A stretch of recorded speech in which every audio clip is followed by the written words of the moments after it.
तो राधे राधे दोस्तों। आज मैं आपको ना होली अष्टमी की कहानी सुनाने जा रही हूँ।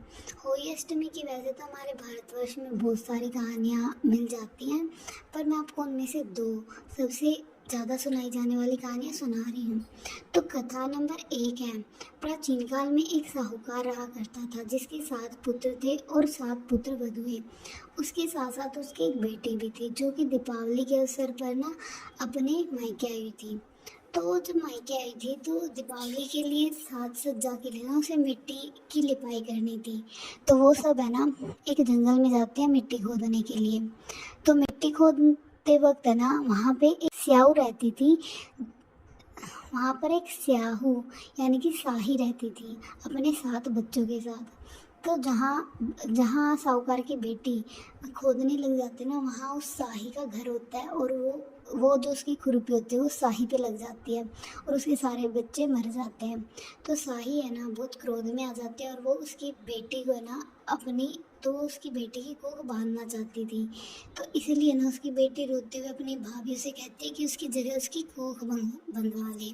तो पहले तो कोई तैयार नहीं होता उन भाभीयों में से, पर बाद में ना उसकी जो छोटी भाभी होती है वो तैयार हो जाती है। वो अपनी ननद की जगह अपनी कोख बंधवा लेती है।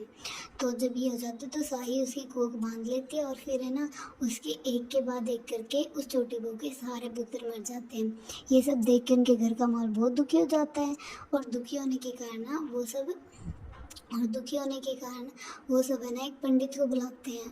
तो पंडित है ना उन्हें कहता है कि वो सुरही गाय की सेवा करें।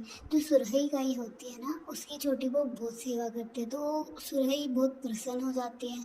तो सुरही छोटी बहू को शाही के पास ले जाने लगती है। तो बीच में जब वो जा रहे होते हैं तो वो थक जाते हैं और वो एक जगह आराम करने लग जाते हैं दोनों। तो इसी के बीच है ना वो छोटी बहू देखती है कि भाई एक एक सांप है ना गुरड़ पंखनी के बच्चे को डसने वाली है।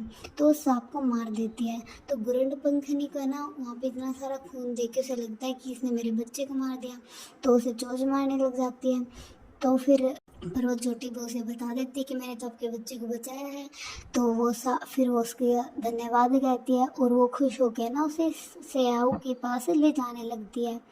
और जो स्याहू होती है ना वो इन सब बातों को देख के बहुत खुश हो जाती है और बाद में ना उसे 7 पुत्र वधुओं का आशीर्वाद दे देती है। तो होली अष्टमी से हम सब यही प्रार्थना करते हैं कि जैसी कृपा छोटे बहू पर की वैसे सब पर करे। तो दोस्तों इसी के साथ हमारी वीडियो ख़त्म होती है और अगर आपको हमारी वीडियो अच्छी लगी तो प्लीज़ हमारे चैनल को शेयर करें, लाइक करें वीडियो को। और अगर आपको ऐसी वीडियोज़ और भी चाहिए तो प्लीज़ हमारे चैनल को सब्सक्राइब कर लें।